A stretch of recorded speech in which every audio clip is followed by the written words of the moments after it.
আমাদের কিন্তু একটা টেন্টেটিভ ইলেকশনের ডেট আছে, জাতীয় ইলেকশন ফেব্রুয়ারিতেও একটা ডেট আছে, আর বিপিএল এর স্লটটাও কিন্তু এর কাছাকাছি, ধরেন ডিসেম্বর শেষে আমরা যতবার দেখি জানুয়ারি ফেব্রুয়ারি মিলে হয়েছে, তখন তাহলে বিপিএলটা এই বছরে বিপিএল কীভাবে হবে? এই আলাপটা যে আমাদের মধ্যে হয়নি তা না, কারণ ফেব্রুয়ারি মাসটা মেইন ইলেকশনটা। আমি এই জায়গাটায় এখনই কোনো কিছু ডিসক্লোজ করতে চাই না। ফেব্রুয়ারিতে নির্বাচন হওয়ার একটা প্রচুর সম্ভাবনা রয়েছে। আমাদের স্লটটা রয়েছে ডিসেম্বর জানুয়ারি। আমাদের আয়ারল্যান্ডের খেলাটা 2 ডিসেম্বর শেষ হওয়ার কথা, এটা হয়তো একটু আগিয়ে নেওয়া যেতে পারে। We may get the whole of December. তখন হয়তো ইলেকশন আরও 45 ডেজ পিছিয়ে থাকবে, সেখানে একটা হতে পারে, নাহলে পরবর্তীতে হয়তো পোস্ট ইলেকশন আমাদের করতে হতে পারে। সেই সিদ্ধান্তটা বোর্ডে নেওয়া হবে। আমরা কিছু গভর্নিং কাউন্সিলের তরফ থেকে কয়েকটা স্লট আলাপ আলোচনা করব। আপনাকে আরেকটা জিনিস মনে রাখতে হবে, খালি জাতীয় ইলেকশন নয়, এর সাথে অন্যান্য যে বিশ্বের T20 খেলাগুলো হয় তার সাথে কতটুকু ক্ল্যাশ করছি, কতটুকু ক্ল্যাশ করলে আমাদের যে ধরনের খেলোয়াড় বাইরের বিশ্বের অন্যান্য দেশ থেকে এখানে খেলতে আসে সেটা কিভাবে আমরা ম্যানেজ করব।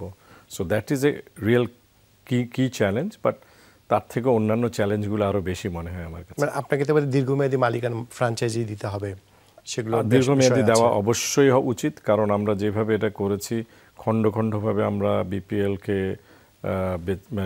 ওনারশিপটা আমরা দিয়েছি, যেটা আসলে কোনো ব্র্যান্ড ভ্যালু ক্রিয়েট করে না।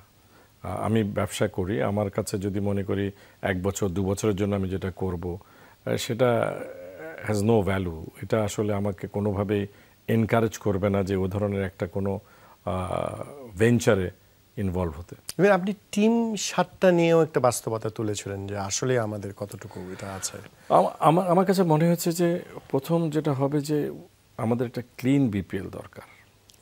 শুরু করতে হলে আমরা একদম শূন্য থেকে আছি, শূন্যর কোঠার থেকে আমরা যদি উপরের দিকে উঠতে চাই, আমাদের একটা স্বচ্ছ, ট্রান্সপারেন্ট, ক্লিন বিপিএল করতে হবে।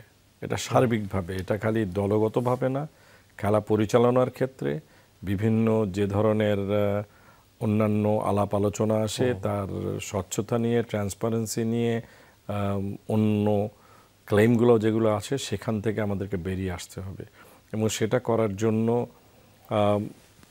আমরা কোথায় স্টার্ট করব আমরা জানি না। আমরা 7টা পর্যন্ত গিয়েছি। আপনি যদি আগে দেখে থাকেন যে পিএসএল কিন্তু 5টা দিয়ে শুরু হয়েছে, তারপরে তারা বাড়িয়েছে।